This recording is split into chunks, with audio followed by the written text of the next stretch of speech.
বিশ্ব রাজনীতিতে বিপ্লব। ট্রাম্পের গাজার স্থানান্তর প্রস্তাবকে প্রত্যাখ্যান করে ইরান ও আরব দেশগুলো উত্তেজনা চরমে।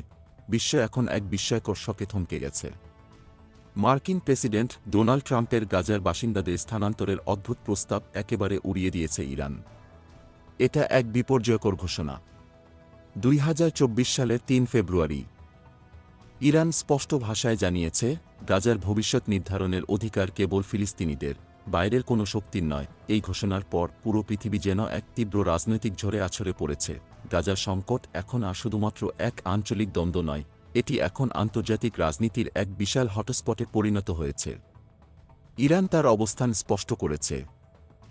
মিশর এবং জর্ডানে গাজার বাসিন্দাদের স্থানান্তরের ট্রাম্পের প্রস্তাব একেবারে অগ্রহণযোগ্য।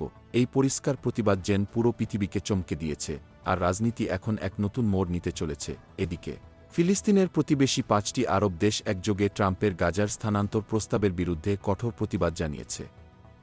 মিশর, জর্ডান, সংযুক্ত আরব আমিরাত, সৌদি আরব এবং কাতার একত্রিত হয়ে এক ঐতিহাসিক পদক্ষেপ গ্রহণ করেছে। তারা জানিয়ে দিয়েছে, গাজার বাসিন্দাদের অন্য দেশে স্থানান্তরের প্রস্তাব আঞ্চলিক শান্তি ও স্থিতিশীলতা ধ্বংস করবে এবং সংঘাতকে আরও বৃদ্ধি করবে। এই বিবৃতিটি যেন একটি বিস্ফোরণ, যা গোটা বিশ্বের রাজনৈতিক মঞ্চে একটি নতুন ভূমিকম্প তৈরি করেছে।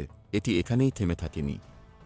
এই 5টি আরব দেশের পররাষ্ট্রমন্ত্রীরা মার্কিন পররাষ্ট্রমন্ত্রী মার্কো রুবিওকে একটি অত্যন্ত তীব্র চিঠি পাঠিয়েছে, যেখানে তারা ট্রাম্পের প্রস্তাবের প্রতি তাদের কঠোর বিরোধিতা জানিয়েছে।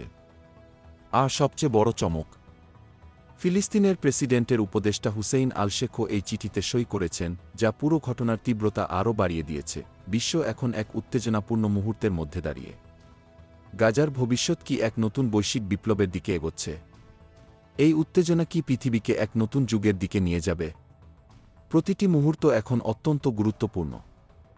আর পরবর্তী পদক্ষেপ কী হবে তা নিয়ে পৃথিবী জল্পনা করছে।